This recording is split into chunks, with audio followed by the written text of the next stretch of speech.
Magandang buhay, mga bata! Reading is a basic tool in the living of a good life.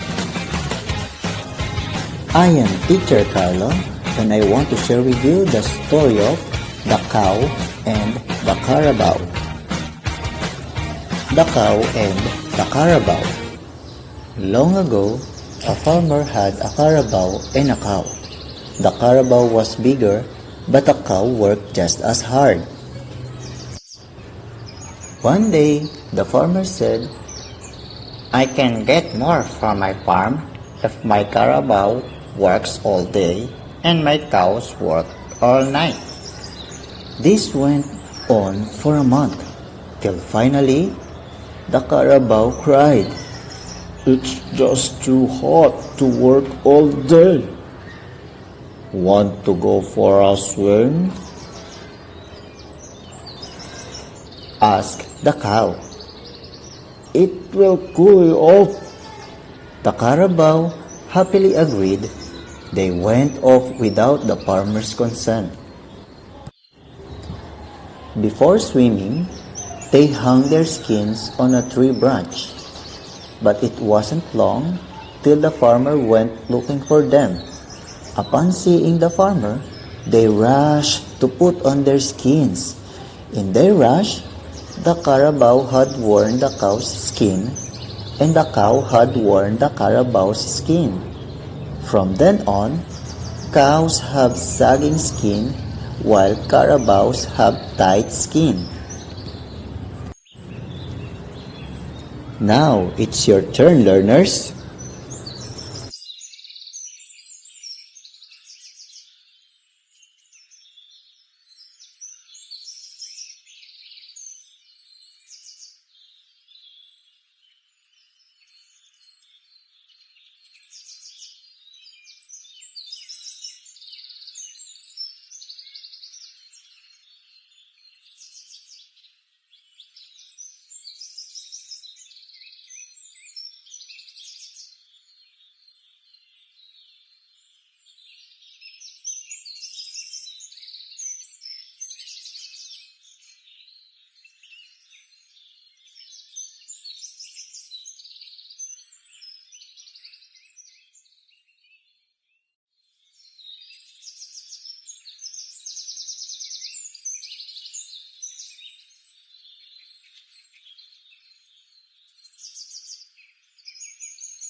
It's time to answer the questions about the story you read.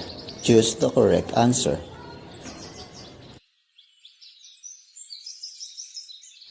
Number 1. At the beginning of the story, what was one major difference between the cow and the carabao? A. The carabao was bigger than the cow. B. The cow had sagging skin, while the carabao had tight skin. C. The carabao had sagging skin, while the cow had tight skin. D. The carabao worked at night, while the cow worked in the day. Number 2. What did the farmer decide one day?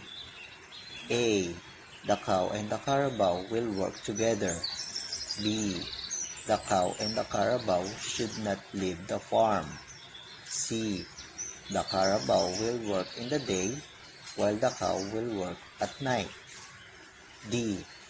The cow will work in the day, while the carabao will work at night. Number 3. What word describes the farmer in the story? A. Kind. B. Cruel. C. Grumpy. D. Hardworking. Number 4. How did the farmer's decision affect the cow and the carabao? A. They did not have time to rest. B. They hardly saw each other. C. They did not eat enough. D. They were always tired. Number 5. What does the phrase "without consent" mean?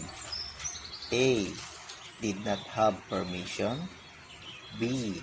Was not informed. C. Has not rested. D.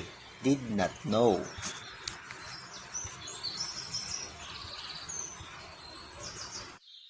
Now, let's check your answer. Number 1.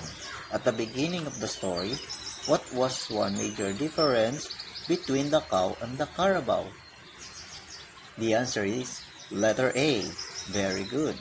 The carabao was bigger than the cow. Number 2. What did the farmer decide one day? The answer is letter C. The carabao will work in the day, while the cow will work at night. Number 3. What word describes the farmer in the story? Very good. The correct answer is letter B. Cruel. Number 4. How did the farmer's decision affect the cow and the carabao? Very good. The answer is letter D. They were always tired. Number 5. What does the phrase "without consent" mean? Very good. The answer is letter A. Did not have permission.